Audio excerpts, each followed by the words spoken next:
Good morning, everybody. Thank you and welcome to our Helbling Autumn Festival Day 2. My name is Catherine Shi. I'm the Academic Director for Helbling Mexico and Central America. I'm also your host for today's webinar. And on the side-by-side panel, you will see Jen Ravel, who is our today's speaker. And you will also see Koen van Landerhan. He is our General Director for our region. And you also see Anna, Helbling Anna. Anna is our co-host today. She will answer all your questions on the chat box. So there are many teachers joining our session yesterday. I'm very glad to see your name again here. And let's start our session by the welcome talk by Koen van Landerhan. Thank you, Catherine, and welcome, Catherine, and welcome everybody here to this second day. We see so many people, as Catherine said, old friends, new friends, people that were here yesterday, and people that logged in for the first time or are new to these sessions. So this is our first festival. It's the Autumn Festival. We had a day yesterday with Robert Campbell. It was a great session about music. And we still have these 4 more sessions to go about thinking, soft skills, crowd management, and togetherness. So about Helbling, we're a cutting-edge publisher, and we are an award-winning publisher. And our main, or the core of what we do, is really try to make sure that teachers and students are successful at learning or teaching English. So this festival is to celebrate autumn. Autumn is a time where we prepare for winter, where we start eating pumpkin and pumpkin soup and pumpkin cakes, and our rooms and homes fill with cinnamon smells and other smells. And it's a time to get together. So that's why we decided, let's hold this festival, because this is a time where our teachers have gone through the first part of their exams and now get the hang of teaching. So enjoy these sessions, this session especially. We hope this is kind of a mental protein for you. It inspires you for your online or face-to-face or hybrid classes. And with that said, over back to Catherine, who's going to start the event. Thank you. All right, thank you, Koen.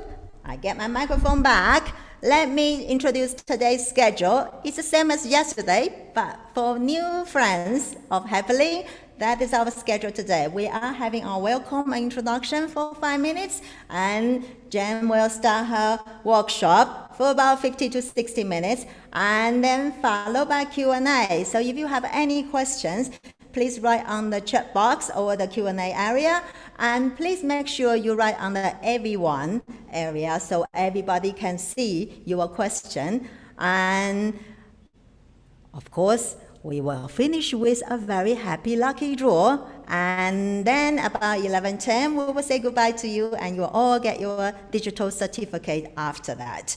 Okay, and for teachers who often ask us, can I get a recording even I attend the event? The answer is yes. You will receive all the webinars recording after our autumn festivals. So after our 5th talk, we will consolidate and you will receive all the recordings. All right. Now let's talk about today's talk and our speaker. We are talking about thinking. Okay, I think, so I exist. Thinking is a very important area for our teaching, and Jen is going to talk about that. Jen is the author of Jetstream, American Jetstream, and Energize Your Classroom. She has taught English and trained teachers all over the world, and she is also the 3-time winner of the Duke of Edinburgh Award. And something you don't know about Jen, she used to be a volunteer teacher in Rwanda, and she is actually currently live in France, in Brittany. She likes to swim in the cold sea, and she is very good in stress management, whole person learning, and she is an NLP trainer. And something very important you may not know, she is also a Pilates instructor. So usually Jen has ability to let us to be calm. And because when we are calm, we are relaxed, we are a better learner. So we are all very looking forward for this session. Let's welcome Jen Ravel. Jen, the floor is yours. I'm going to disappear. Hello, and thank you so much for coming. It's very strange talking to you and not being able to see you. I'm assuming somebody is out there. And I love this idea of a festival. Isn't that a beautiful word? And I'm so pleased to be part of it, and I imagine you are too. It makes you think. What does? That's my reaction to that. What makes you think? Well, we'll be coming to that in just a moment. But a couple of things I want to say to you right at the beginning. One is, have you all got a pen and piece of paper handy? Because I'll be asking you to do something later. So if you haven't, could you maybe just quickly find something you could use? You might even be able to do it on your computer, but nicer if you've got a paper and pen, I would think. And I'd like to start, as I mean to go on. I don't know about calm, Catherine. I think sometimes calm, sometimes finding ways of energizing people. And I'm going to ask us all to start with a gorilla thump. Now, listen, everything I ask you to do, you're very welcome not to do it. Just if you don't want to do something, then just don't. But this is a sort of warning up front. I will be asking you to do strange things from time to time, and you're very welcome to do them or not as you prefer. I will say that if you do them, you'll probably feel a lot better for it. Okay, so a little gorilla thump, tapping lightly on your chest with your hands, not too hard, just ah. And it's okay. What the beauty of being on Zoom is nobody can see you or hear you, except I can see Catherine, which is like, and I can see Kuhn and Anna, okay, but you can't see each other. So it's a great anonymity to have. It's wonderful. I'd also like to start with a kind of getting to know you and me drill, which is a true for you drill. So I will say things about me, and if they're also true for you, you repeat them. But if they're not true, you just stay silent and think about what the alternative would be, okay? So if I say to you, my name's Jane, if there's somebody called Jane out there, you'll be the only person who'll be repeating it. But maybe if you're called Juana or Juanita, you could also repeat it, because that's pretty similar. So my name's Jane, okay? I'm really pleased to be here. I hope you're all repeating that. I'm not from Mexico. I imagine a lot of you are, so you are probably not repeating that. I'm from London. Anybody there from London? I'm a teacher. I imagine everybody is repeating that one. I've been a teacher for a long time. I imagine some of you have also been teachers for a long time, and some of you perhaps have been teachers for a very short time, and it doesn't matter, it's wonderful. Either way is great, or a middle time. I'm a teacher trainer too. Maybe some of you are teacher trainers too. I'm really looking forward to this session. And I hope you're all saying that, because I'm really looking forward to it too. So let's start in with this famous sculpture by a famous sculptor. Now, can I ask you, when you want to use the chat box, let me actually open it and have it down here so I can see what you're saying. It's right in the middle, so I'm going to move it over there. Okay. If I ask you who that is, can you just pause for a moment before answering, so to give everybody else a chance to think? This is one of the problems in the classroom, isn't it? That when you ask questions, sometimes the very bright students will come up with an answer very quickly.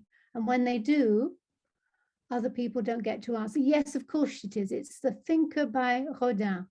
Now, if you hadn't known that, or if my students hadn't known that, rather than tell them, I would have given them clues. I would have said, okay, the sculptor begins with an R.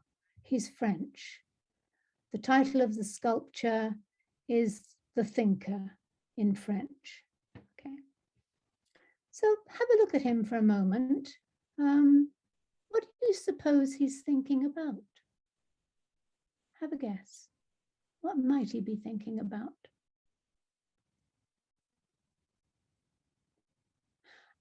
And another rather important question about life. What clothes to wear? Loneliness, life.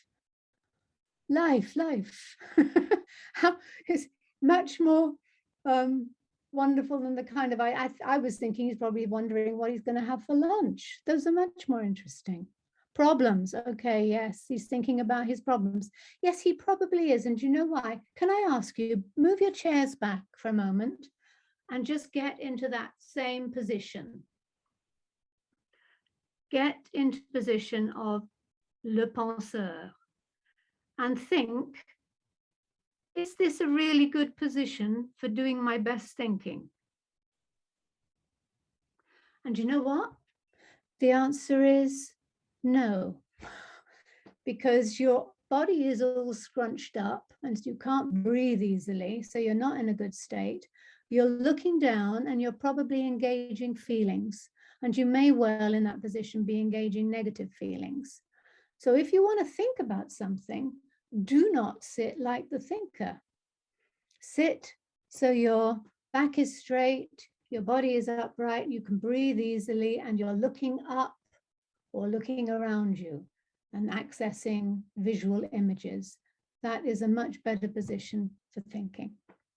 Interesting, yeah? So what makes you think? What kinds of things make us think? Have a think.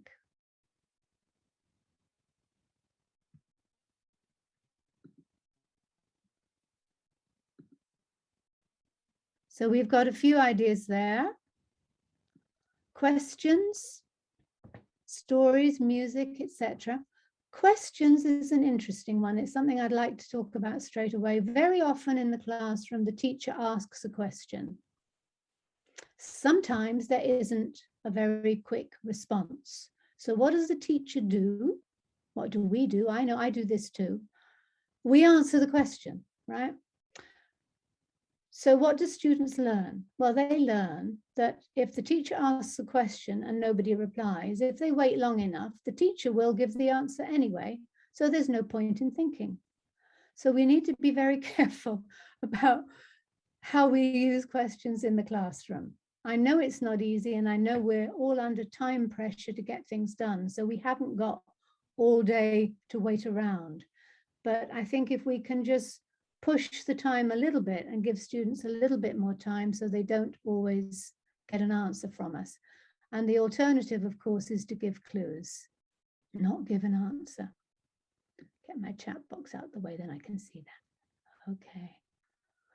That last one, quotations are great for getting people to think. Let me give you some to think about. So maybe choose one of those 5 quotations and think about what you think it means and who said it. You've got a list of people at the bottom, and I do apologize. They are all men.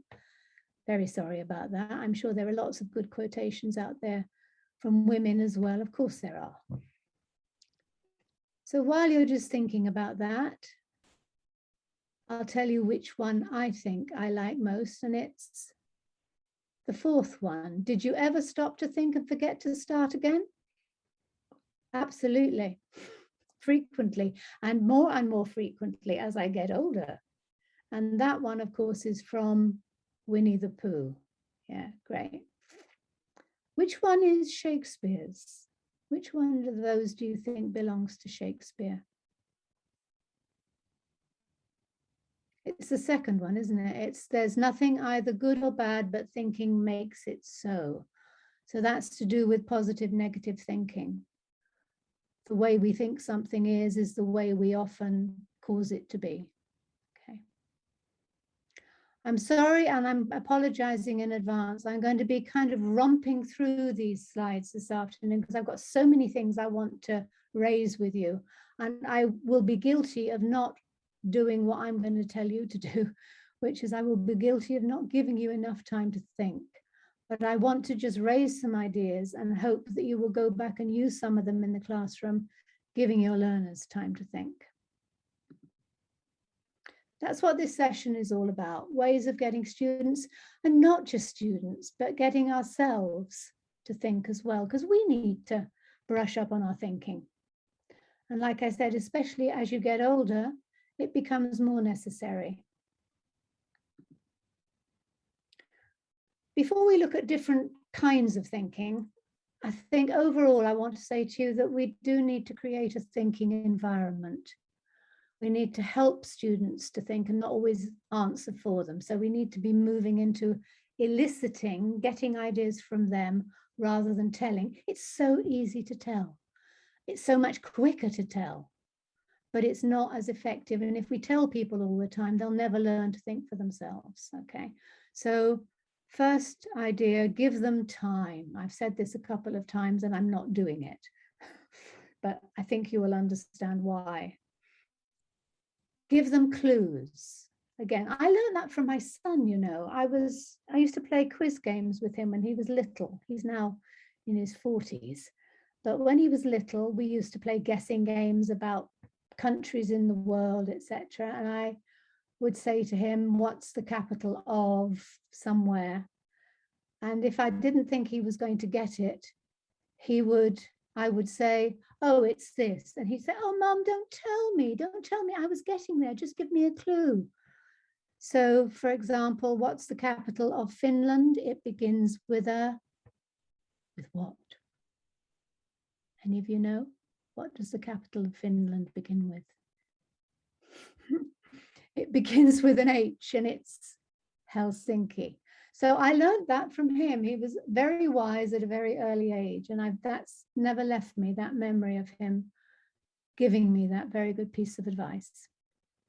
Another thing you can do is to equalize it, is to stop people shouting out.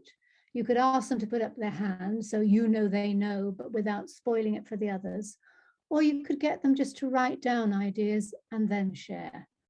And that's often a very good thing to do anyway for students who are less confident and less ready to jump right in and speak and give their ideas, okay?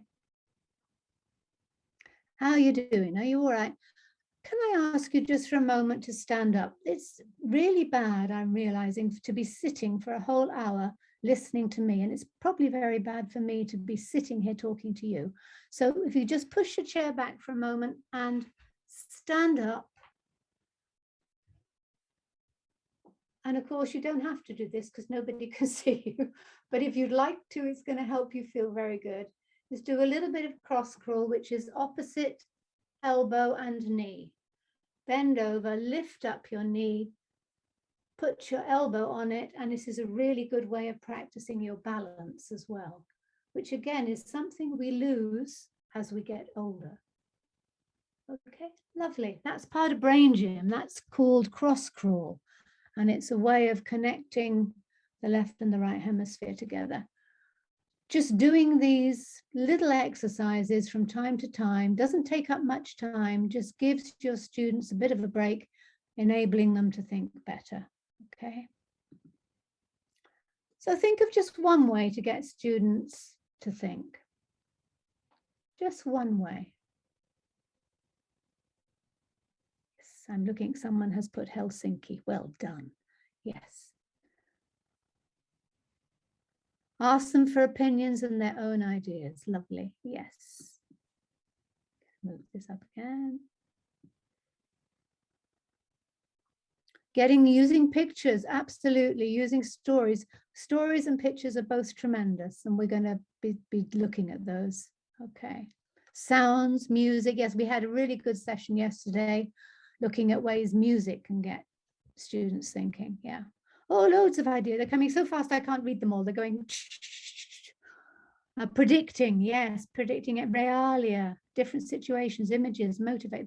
Lovely ideas. I know, in a sense, I know you know all of this. I'm probably not going to be telling you anything very new today, But what I want to do is bring these ideas together and maybe offer you one or two ways of approaching this, which might be different. Okay, well done. Loads and loads and loads of ideas, prompting questions, crosswords. Yeah, there's loads of ways, aren't there? And a lot of it is to do with how we set up the activity in the first place. So there are some words which I found when I Googled synonyms for think. And those are some of the words we'll be looking at today, because think is such a big kind of word. It means so many different things. So let's see what it could mean for us in the classroom. So looking at think, first of all, in the sense of feel, we often use them interchangeably. People will say, what do you feel about that? Instead of what do you think about that? But it's to do with getting involved, getting emotionally engaged, okay? And you've mentioned pictures already. So let's have a look at a picture. And what you might think is rather a strange question, what do bees mean to you? Have a think about that for a moment. What do bees mean to you?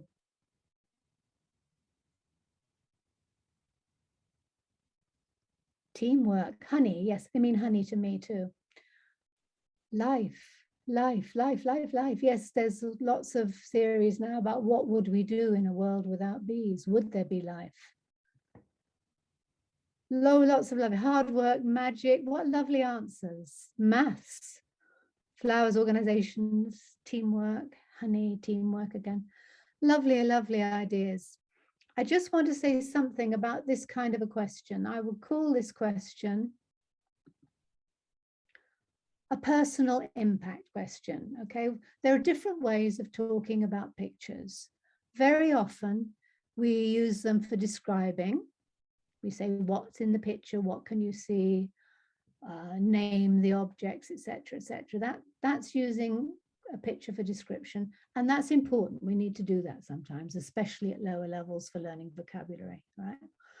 We also use pictures for talking beyond them, for predicting what's going to happen. So what do you think is going to happen next? Where's he going? What are they saying, etc., etc. What I'm suggesting here is a different kind of question, which is a personal impact question, which relates to us personally, and not doing it as an afterthought or at the end, which is what we often do, but using it right away. So you see the picture, and the first question is, what do bees mean to you? That gets you emotionally involved. And then I might go on to asking you to describe what's happening, the bees are working, etc. What about predicting what's going to happen to bees in the future? Are they in danger, etc., etc. But my first question needs to be personal impact. And that will get people immediately with you and connecting with their own personal experience. Cooperative work. Okay. So if I ask you, are you a dragon? You might not have a clue what that means, actually. You could come up with any of those sorts of replies. Probably I've no idea. Maybe I've no idea. Now I'm a vegetarian. Okay. So what I would need to do, that's a personal impact question. It relates you to the dragon. If I give you a clue, which would be something like that, perhaps you might immediately say, oh, I get it. It's about Chinese signs and the Chinese New Year. Yes, absolutely. My Chinese star sign, someone's saying. I'm a horse. Okay, you're getting into this already. Brilliant. So using personal impact questions as a first way into a picture rather than as an afterthought, okay? So turning it around. This is something we do in Jetstream, and it seems to work really, really well. Another kind of think, guessing, making connections, predicting. So you came up with this idea before, it's something that we do often as teachers. So if I show you 3 pictures, very famous real story, of course, Rosa Parks, but students may or may not know it. And it's a very important story, especially these days with Black Lives Matter, etc. So all they're asked to do at this stage is, do you know this story? Well, maybe not. Fine, doesn't matter because you're going to hear it in a minute. And then, okay, here you've got these 3 pictures. How do you think they connect? Can you guess at a connection between them? And by the way, I think guess is such a good word to use with students because it is so unstressful. If you ask people if they know something, that's a little bit scary. If you say to them, have a guess, that somehow takes the heat out and allows them to relax and probably come up with some really good answers. Okay. Yes, Rosa Parks. Hello, I'm sorry. Yes, Rosa Parks. Okay, lovely. Yes, absolutely, Rosa Parks. And we'll be coming back to her later. So we can, from eliciting Rosa Parks, we can get the students to see if they can remember more or less the story. How doesn't matter how well or how badly they remember, because we're going to come back to it. This is another guessing one. Who's that guy? Give them a few clues and get them to come up with suggestions before you give them the text and the answer. And of course, we do this all the time with listening and with reading texts. It's a way of getting people engaged in the text. Yeah. Lovely. Steve Jobs. Absolutely. Yes. Oh, you're very spot on this afternoon. Well, it's this afternoon here. I know it's this morning where you are, Mexico. Then we've got to think in the sense of working it out. Okay. And again, this is not new. This is an approach we often use with grammar. So we give them some examples and we get them to work out the rules. And you'll be noticing that in the story in a minute that I'm going to be telling you, we're looking particularly at the past tense and the negative of the past tense, which this story is brilliant for lending itself to. Analyzing the languages, where they're the same, where they're different, working things out with animals too, vocabulary. So instead of asking ordinary questions about animals, you might say, instead of just listening and repeating, you could get them to think about this a little bit more carefully, saying, which of these animals don't have a tail? Now, in order to do that, they've got to check through all of them and come up with some. I have to say, I tried this activity myself today, and I couldn't do it because I'm not sure if I could or not. I wasn't sure if a snake has a tail. Does it have a tail? A snake is the tail, surely. Or is it a head and a tail? I don't know. Anyway, it doesn't matter. What matters is you're coming up with some interesting things. That's something I've never thought of before. How many of these animals have 4 legs? Again, in order to do that, you've got to go through them all, check them out. Okay. How many of these animals can you ride? Or would you want to ride? Because some of them you could, but you may not want to. How many of them are dangerous? Well, you could argue probably that most of them in certain contexts could be dangerous. What about the use of wood for meaning in the past? What about it? Absolutely. Snake is a tail. Does it? Okay, well, I don't know. The snake is the tail. I think the snake is the tail. It's the head and the tail at the same time. That's what makes it a snake. Interesting though, isn't it? It's interesting when you go beyond the actual kind of nitty-gritty of the language. Then we have think in the sense of imagine or telling stories, creative thinking, if you like. Somebody mentioned that earlier. And that, by the way, is my husband and my great niece, who are both reading a story. Isn't it interesting, though, that she, the little one, is reading a book and he, the older one, is reading a tablet? I find that an interesting kind of, just interesting. Anyway. So back to this lady. And as you so rightly said earlier, this is Rosa Parks, and we may already have, from the pictures, started to make connections and to tell the story. So the students are now geared up to hear the story, and I'm going to read it to you because it's such a great story. I know you probably know it, and it doesn't matter because it's a wonderful story. Now, here's the thing. I'm going to read it to you, and I want you to listen. And every time you hear a certain word, chair back ready, I want you to stand up and sit down, okay? And I'm going to give you a choice. You can either, if I was doing this in a real classroom, I would divide half the class into one word and half the class into another. But seeing as I can't see you, I'm just going to say to you, you choose. You can choose either bus or didn't. Interesting, a grammatical word, didn't. Bus or didn't. Now, those of you who choose the word bus, every time you hear that word in the story, you stand up and sit down, okay? If you chose the word didn't, when you hear the word didn't in the story, you stand up and sit down, okay? Are you ready? Rosa Parks was an African American. She was born on the 4th of February, 1913 in Tuskegee, Alabama. On December the 1st, 1955, she did a very courageous thing, and it changed the lives of millions of African Americans in the United States forever. Okay, are you ready? Yes. On Thursday, the 1st of December, 1955, at around 6 o'clock in the evening, Rosa Parks got on a bus in Montgomery to go home from work. She didn't sit in the first 4 rows of the bus because they were for white people only. So she sat in the 5th row of the bus.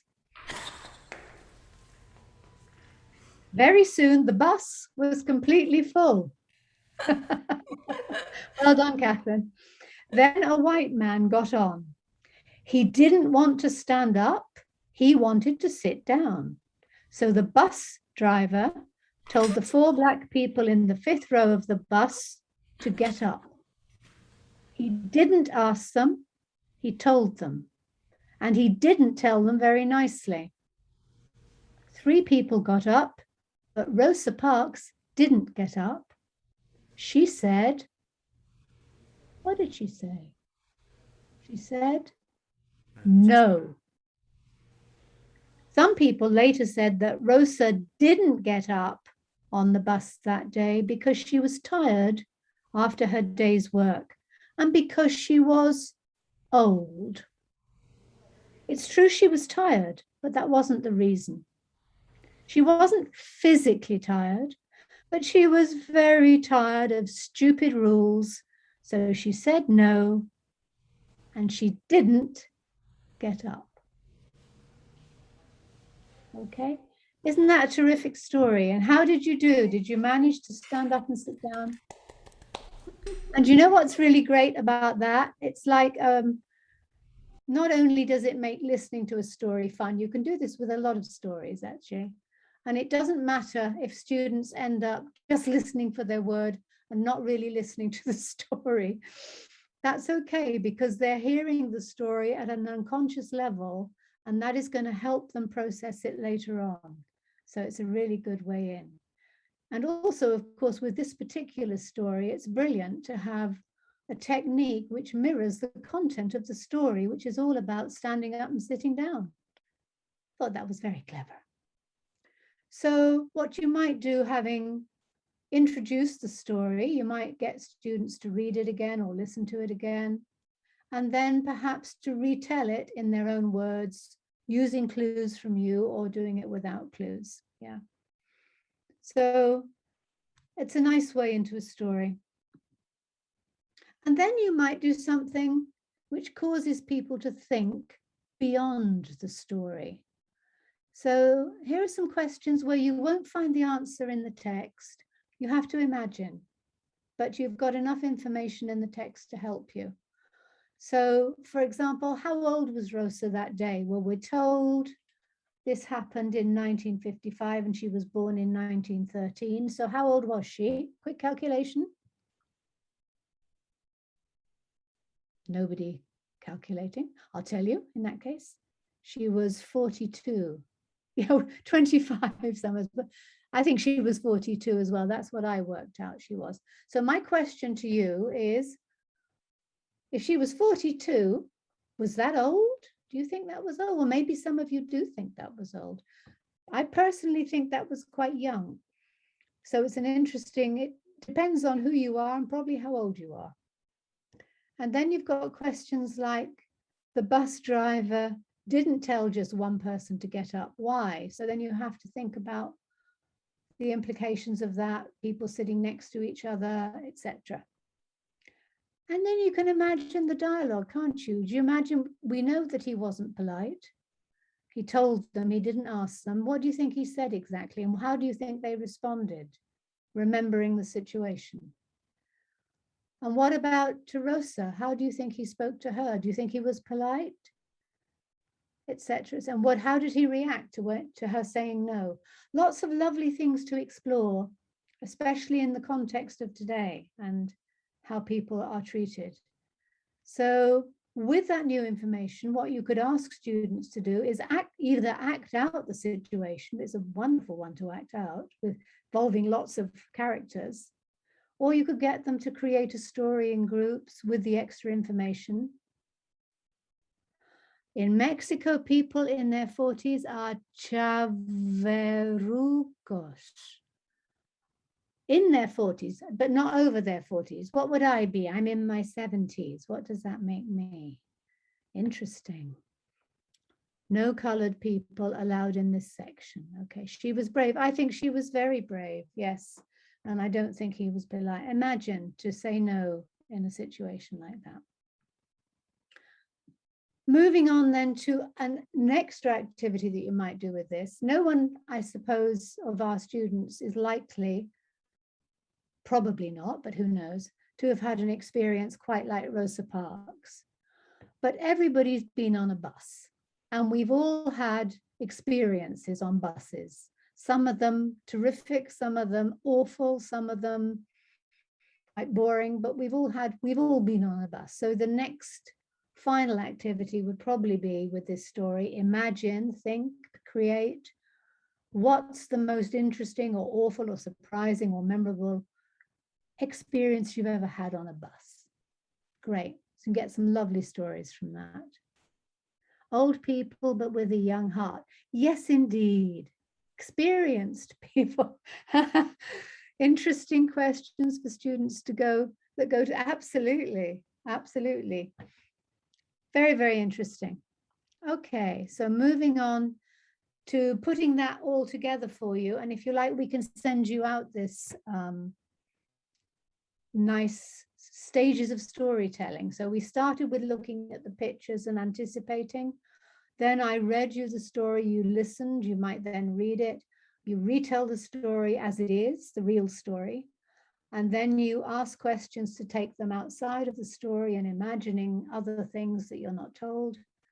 They do a new version or they act it out, and then they write stories on a similar theme. What a lovely way of proceeding with a story. Yeah, really nice. Oh my goodness, somebody was attacked by a drunk driver in the bus. I'm terribly sorry, how awful.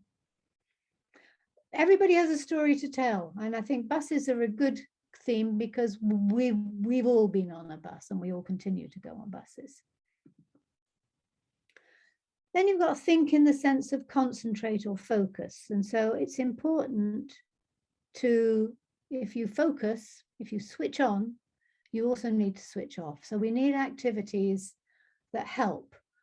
Thinking is exhausting, and we need to switch off from time to time and do something else. Now, there you have a picture of the activity that we did not so long ago, which is called the cross crawl, CROSSCRAWL, okay? It's a brain gym activity, and it's great for just punctuating a lesson. If you notice the energy level in your class has dropped, which can happen, I can't tell if it's dropped here because I can't see you. I'm assuming you're still super charged up. But if you were a group I was teaching really, and I noticed you were crashing a bit, I would stop what I was doing and I would do a quick cross crawl, gorilla thump, stretching, something just to keep you going, okay? And getting some more stories in the chat box of your awful experience. It's funny how people tend to remember awful experiences more than the good ones, isn't it? And I find this myself. Oh dear. Anybody have any really good stories that happen on a bus? Let's move on anyway. You can keep thinking about those. Or you might just say to students from time to time, okay, don't do anything for 30 seconds. Just sit, look through your notes, have a daydream, breathe in and out. Doesn't really matter. Just take time out, okay? And we forget that. We need time out as teachers. So do students. They need time out too. Talking about time out, I'm keeping an eye on the time as well. We're doing okay.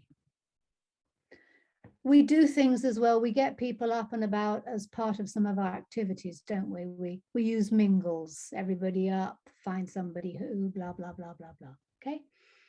So if you're already incorporating movement and activity into your activities, you don't need to do so much punctuating. I call this punctuating when I stop something, do something physical and go back to it.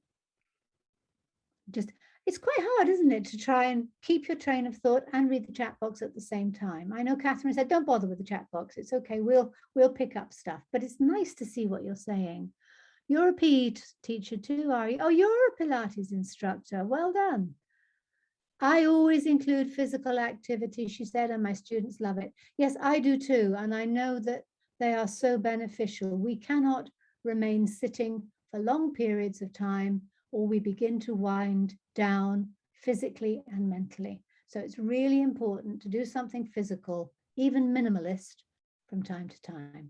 So I hope if you're not yet doing that with your classes, if you get one thing out of today, it's thinking is exhausting. We need a break from time to time. Do something physical, okay? Perhaps to say to you as well that some teachers are a little bit afraid of doing this kind of activity. They think that students will laugh or find it silly, and that can happen, it's true. But what I have found is that if I explain to students why I'm doing it, if I say to them, look, we're going to stop, just do something a little bit physical for a moment, because it will help you feel better, it will help you apply yourself to learning, I find that people are really ready to get on board. A lot of it has more to do with my fear than with them, okay? So maybe that's the same for you. Okay. Oh, look, he's doing a gorilla thump. Okay, we've done that one already as well. And these are some ideas at the back in the teacher's resource materials for one of the Jetstream books. Different kinds of things. Some things are physical, some are to do with energizing, some are to do with relaxing, some are more visual, some are more movement, a range of things, okay? Then we have think in the sense of thinking ahead, planning. And for our students, that means objectives. What are they doing learning English? What are their goals? Why are they learning? We sometimes forget to ask. We kind of teach English because it's kind of a done thing, but then we think, gosh, why are they here? How can I motivate them? And one of the ways you can motivate them is to get them to think of, where are you going with this? What are you thinking of? And I think this is really important in helping keep students motivated and keep them on track, because it's easy to lose heart, isn't it?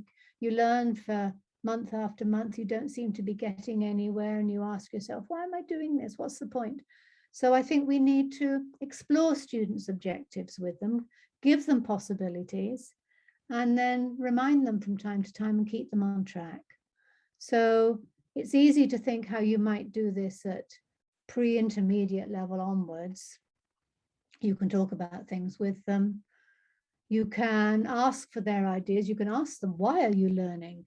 And they may find that a very difficult question to answer. So what you can do is to give them some options and ask them to choose, just to start off the thinking process. It's sometimes very hard to think when you've got a blank sheet of paper. So start them with some ideas. They may not like any of those. That's okay. And then say to them, okay, now add some of your own. And when you've got a definitive list, put it up somewhere at home on the wall and refer to it from time to time to remind yourself what this is all about. Okay? And if they don't have enough English for doing that, then do it in Spanish. And talk about the ideas in Spanish or in English and get them maybe even to try to translate those ideas from Spanish into English. We don't need to wait until they have the language to talk about these things. We can, I think this is so important. We need to start it early, even if it means using mother tongue in this particular instance, okay? Engage the frontal lobes of the brain by asking to make predictions. Absolutely, absolutely. We always worry and pay attention to where we want students to get, but we never think about where they want to get. Wow, a reflection to keep in mind. Indeed, yes, we know what we want very often. We have a lesson plan, and we have a term plan, and we have a year plan. But what is their lesson plan? What is their term plan? What is their learn? Very interesting. And then something very dear to my heart, thinking in the sense of remembering. Really, really good to help students to build up their memory skills. Memory training games, really, really important, with the idea being if you practice with your memory, you will probably hang on to it longer and get better at it. If you don't lose it, if you don't use it, you lose it. And there are all kinds of variations of Kim's game where you see something and then you don't see something. So you can play this with vocabulary. So for example, I could ask you now, thinking back to the animals you saw earlier on that grid, how many can you remember? Or write down as many animals as you can remember from that grid. And then I would get you to go back and have a look, okay? That's Kim's game. You see it, now you don't see it, now you have to recall it. Texts and stories. For example, a week after doing a story or a month after doing a story, I could say to them, remember that story? How did it go? And I could give them words to prompt them, or I could just say, tell me as much as you remember. Let's go back over it. If it's a good story, it'll be worth retelling anyway.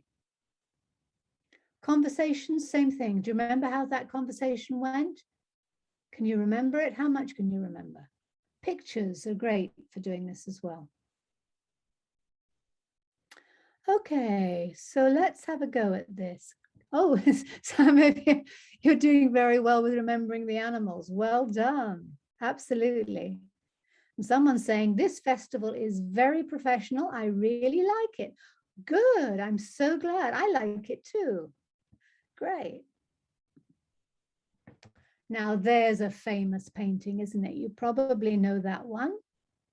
Again, if students didn't know it, I would give them clues. VG, anybody? Anybody know who that is? Yes, absolutely, Van Gogh. Okay, and the painting is actually called The Bedroom in Arles. Now I would want to start, if I'm showing students a picture, I would want to start with a personal impact question. And my question would be something like, would you want to sleep in that bed? Or what's the worst bed you've ever slept in? Yeah, looks a bit lumpy to me, quite honestly. Or would you like to live in that room? Because that was obviously Van Gogh's room in Arles. So I would start with a personal impact. And then because it's such a great picture in terms of easy vocabulary at elementary level, I would get them to describe it. So go back to description and then maybe get them to predict. So who lives there? What do you know about Van Gogh? You don't know, okay, find out about him. When did he live there? Why did he live there? Etc., etc. So you've been looking, I'd like you just to look at that picture for a moment more. Notice how many articles of furniture you can see. Notice what's on the walls. Notice the windows. Notice what's hanging. Okay. And now this is why I wanted you to bring a piece of paper and a pencil. If you've got one handy, you might like to very quickly just re-sketch what you've just seen on a piece of paper. Okay, I'm doing it myself because I'm not going to ask you to do anything I wouldn't do. Just take a moment to draw that. Okay, I think that was there. And the window. Okay. And I remember I said sketch, and I used the word sketch very advisedly, because as soon as you say the word draw, some students get very scared. I'm one of them. I hate being asked to draw something. I'm so bad at it. So if you use the word sketch, it kind of implies you're doing a rough copy. It doesn't have to be brilliant. Okay. So what you're looking for really is just what is where. There are things on the wall there. Okay. So I'd get people to do this and then to perhaps check in pairs and help each other. And eventually I would then go back to the picture and show them again. There you are again. How close were you? How good was your version compared to Van Gogh's? Was it better, perhaps? Teach prepositions? Absolutely. It does look very uncomfortable. Bottom up and down strategies. Bottom up and top down. Yes, absolutely. Now, what are you doing with this kind of activity, these Kim's game? When I asked you to think about the animals, I asked you to look at Van Gogh's bedroom in Arles, and then I took it away from you and asked you to draw it. You are having to do something, and that something is visualization. In order to do these activities, you have to take what you've seen on the outside and see it again in your mind in the inside. So you need to make a mental picture. And this is something that we really need to help students to do, because it's going to help them in so many ways in life. It's not just good for language learning, it's good for so many other things. For example, for thinking about goals and objectives. The more we can visualize in advance what we want to achieve in life, the more likely we are to be able to move towards it. It's not foolproof. Doesn't mean to say I'll definitely get what I want, but it's going to help you because it's going to make it more real. It's what athletes do before running a race. They visualize success and they are then able to run with that image in mind. It's very, very helpful. There's been a lot of research to do with healing, and particularly with cancer and recovering from illness, that people who can use visualization can often help, not necessarily heal completely, but can often help with pain relief and with improvement in their symptoms. And then it's really important in academic work and in passing exams, being able to go into an exam and see information in your head and be able to get it down on paper. All these things are really, really important, and we can help that happen by using visualization activities in our classrooms. I'm just going to have a look at some of your comments there. Somebody says, I've got cancer. I'm so sorry. Teaching makes me feel better. I can imagine it really does. It probably takes you out of yourself and focusing on other people, doing something you love and do well, I would imagine. Yes. Thanks for sharing, Elvia. Godspeed. We wish you the best. Stay strong. We absolutely do. Excellent. I'm loving this activity. It's giving me awesome, useful tools. Well, I'm so glad. That's terrific. Just a word about how you can help people to visualize. I found when I do visualization activities with students or with trainers, with teachers, some people will say to me, I can't see pictures. I can see nothing. It's all blank. So here are some ideas that can help. Again, they're not foolproof, but they can help. One is that people often see internal pictures better when they've got their eyes closed because there's no visual distraction. So get them to close their eyes.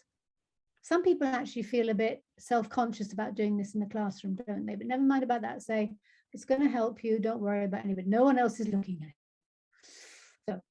Another thing you might do at the same time is get them to look at the ceiling. So tilting their head up and looking up, because our visual center is accessed in the brain by upward eye movement. So looking up is going to help us to access that visual area in the brain, okay? And you can do both, of course. You can look up and you can shut your eyes at the same time. Make sure their expectations are realistic. That just means some people expect their pictures on the inside to be exactly the same as the ones on the outside. But they're not. They're often quite fuzzy, but you can still see them. Some people have very clear pictures. Other people don't. I don't. In fact, I don't have clear pictures on the inside or the outside. But they still work, just about. Okay. You can also get them to pretend. Okay. So you can't see a picture. Imagine you could. Just pretend you can. What would it be? And that often, it's a bit like saying guess to people. It's kind of freeing up to notice things. And the final thing you could do is use another sense as a lead in. So if you can't see a picture, maybe can you feel what? So for example, if I ask you to see your front door and you say, I can't see that. Say, okay, well, can you feel the key in your hand? And can you feel it as it goes into the lock? Can you feel yourself turning the lock? Can you hear the noise that makes? So you're using feeling and sound to help bring the pictures, okay? All these things you can play with, okay? They're useful, they're not foolproof, but they're useful. Put my glasses on because I can't see anything at all now. Okay. It's more related to imagination. Thinking can come with some desire. Oh, thank you, Nancy. She says, Jane, your voice brings peace to me. Thank you. How lovely. Oh, I'm very glad. I love that pretend. Yeah, I like pretend as well. Pretend is very liberating, isn't it? Absolutely. How are we doing? We're fine. Okay, good. Coming towards the end anyway. And it's really good to tell people that from time to time. That tends to help them if they're beginning to kind of slow down a bit. It's okay, it's not long to go. But in fact, can I just ask you to put your hands behind your head and just stretch for a moment? You don't even have to get up out of your seat, although that actually is quite good from time to time too. Have a little stretch. Maybe just do your shoulders, roll your shoulders back. That's really good. Okay, so think meaning choose. It's nice if we can give students choices, even in very, very small ways, because it gives them a sense of control and ownership, okay? So instead of saying work in pairs, you might say, okay, this activity, if you want to work on your own, fine. If you want to work with another person, who wants to work with? Okay. So not everybody has to do the same thing. If you're giving them questions on a text, say, okay, just choose 2. What you're doing with that, if you're asking people to choose 2 out of 10 questions, they have to read all the questions anyway, which means they're going to be thinking a little bit about each one as they do that. So they've looked at them all and then they've chosen the 2 they think are probably easiest, and that's fine. So it's a kind of a devious way of getting them to look at them all. Giving them a choice of exercise for homework or in class, saying you don't have to do this one if you'd rather do that one. Getting them to influence the order of things happening in a class. So how would you like to start today? Should we start? Here's what I'm going to do today. Don't give them choice in what you do in that sense, probably. Come with a list and say, okay, so where would you like us to start? What should we do first? And get them to choose. So you're giving them small choices, but ones which are meaningful nonetheless. How do I get the recording? I don't know. Excellent, good. Please remember, oh, it's all gone. I love your ideas, thank you, good, lovely. That makes me very pleased. Thinking for yourself. So getting students to think beyond the classroom. So sending them away with meaningful but doable tasks. So I'm sure you're doing this already, sending them online to research stuff and then come back and present it.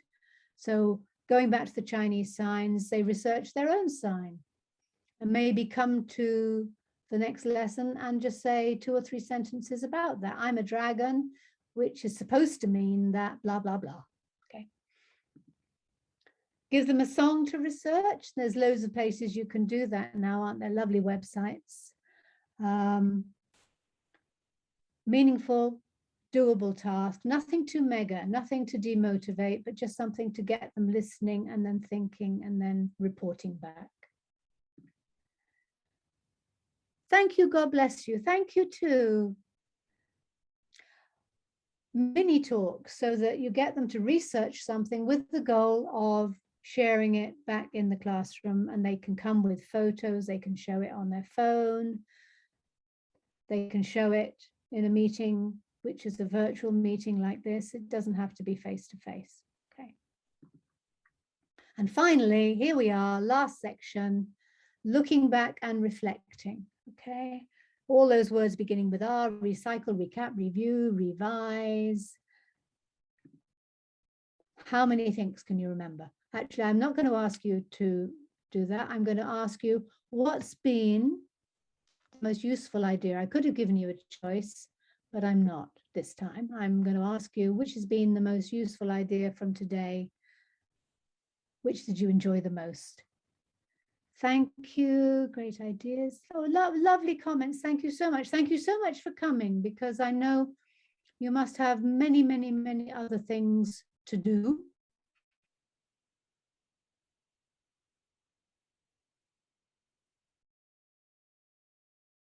With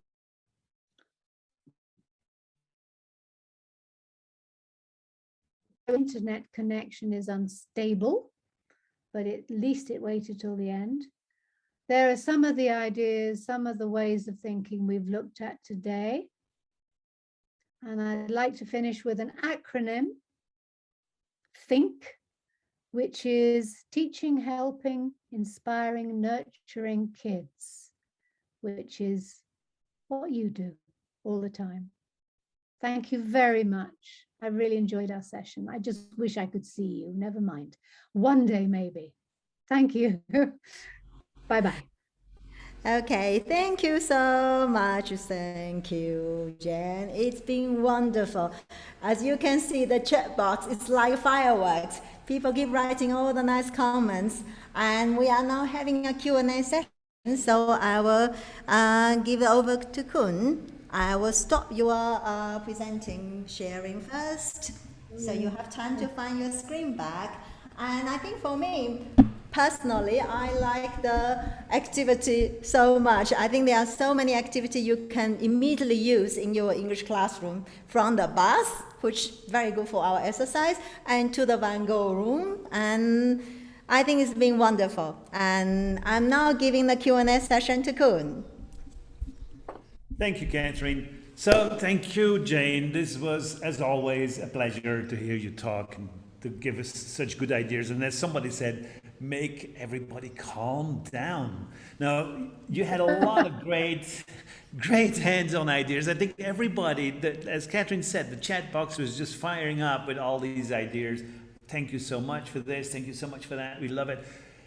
Anyway, there was somebody asked about different modes of thinking. They said, you know, there's so many different ways of thinking. Which one would be your preferred mode or way of thinking?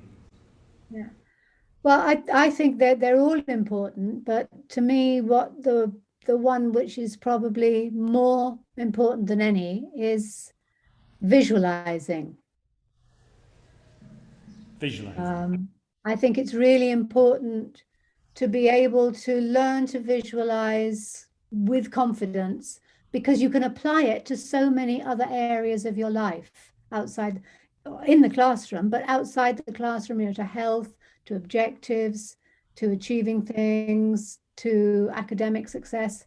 There are so many areas in which visualization is really important. But I meant to say to you, Kuhn, as well, what I didn't talk about today, and maybe could be a part of another session one day, is this whole idea of positive thinking that I think we could certainly do with in the present climate of uncertainty and not quite knowing where we're going. Yeah, this Exactly. whole idea of being able to focus. It's very easy to focus on what's wrong, but it's great if we can begin to refocus on what is good and what is going all right for us, and not always what is going badly for us. So I think there's a session there somewhere, or at least part of a session. Okay, we can do that for Spring Festival, Jane. Okay, and then there was another thing. I was thinking a lot of the ideas come from Jetstream. Many teachers in the audience are Jetstream users. And people always rave about how they enjoy the book and how they really get students to talk. One of the questions was, what is your favorite part in Jetstream? I like the fact that the things I was talking about today are all incorporated into Jetstream, not just implicitly, but explicitly. And there's loads of support for the teacher in actually doing those kinds of things.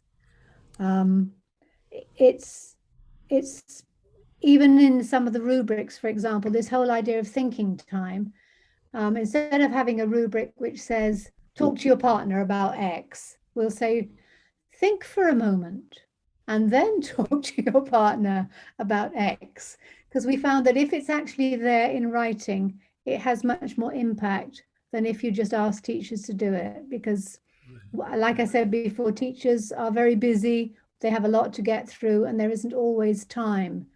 But if you write it on the page, it makes it much more powerful, I think. A lot of these ideas are explicit rather than implicit.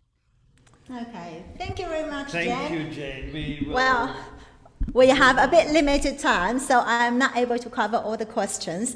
But as I mentioned, if you write all your questions on the Q&A, we will try to answer you via email and with discussion with Jen later.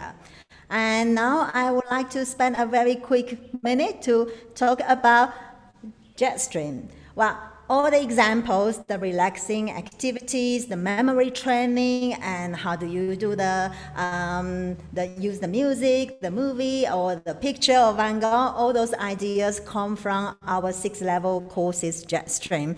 And as Jenna have mentioned briefly, you will see actually in Jetstream, we focus on learner autonomy and also memory training. And the whole person learning is about you actually really need your student to be in the right environment to relax, to be calm, and then they can learn better. That's why we incorporate a lot of learners' autonomy and relaxing activity inside.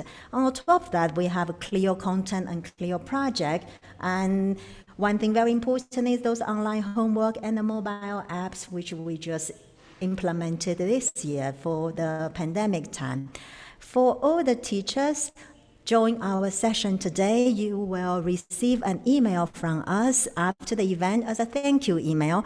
On that email, you have an option. You can request our 14 days free platform access. And that includes the ebook plus of Jetstream. And inside is an interactive student book with the annotation and the media and all those relaxing activities Jen mentioned. And on the platform, you will see we have a unit practice and pronunciation activities. When you finish one unit, you can always assign the homework for your student without need to correcting the homework yourself, because you get all the report of your students. You can see how the learning path doing.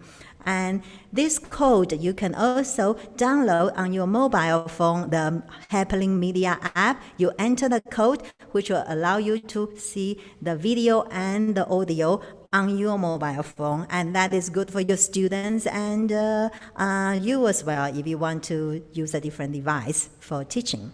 And online tests and exam practice are especially for teachers during the pandemic time. So you will enjoy all the testing during these 14 days. And if you have any questions, you can contact us.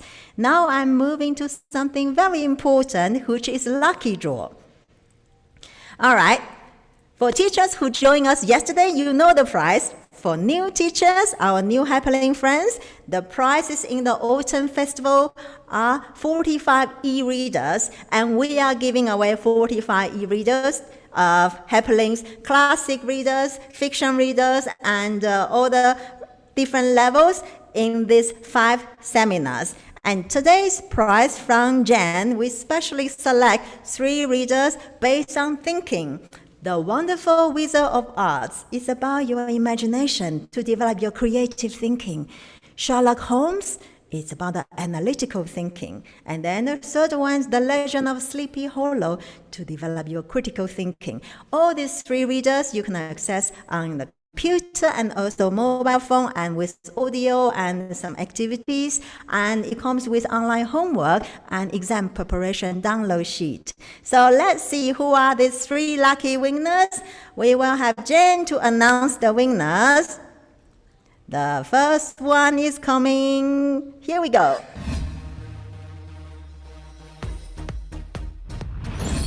The winner is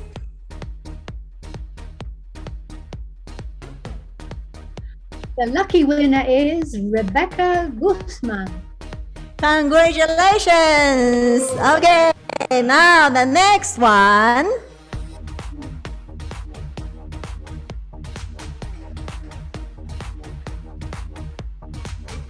And the next lucky winner is Maria Sonia Calderon. Congratulations, felicidades. Oh, sorry. I have my next one.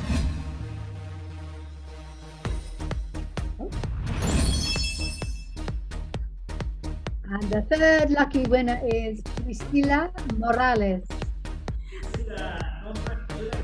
Congratulations, Priscilla. So congratulations, 3 lucky teachers. Our team will contact you after the event and you will receive the codes and the user guide. For all the teachers who attend our talk today, you will receive the certificate of attendance, and it is signed by Jane Ravel. And there is a QR code you can scan with your mobile phone, which you can share your certificate on Facebook, on Twitter, to let your friends know you have attended our event. And let's give Jen a big hand to say thank you for this wonderful talk. And thank you very much, Jen. Okay, thank you. And we are going to finish our event by announcing our next week's talk. Next week, as you know, we have 5 talks total. Next Wednesday, 27th October, 10 o'clock, the same time. The webinar is by Koen van Landerhan. You see the speaker here already. We are going to talk about soft skills, and the title is called Skills That Matters. We are going to end this session with the music Jen specially selected. It is her favorite one. Thank you. Bye-bye.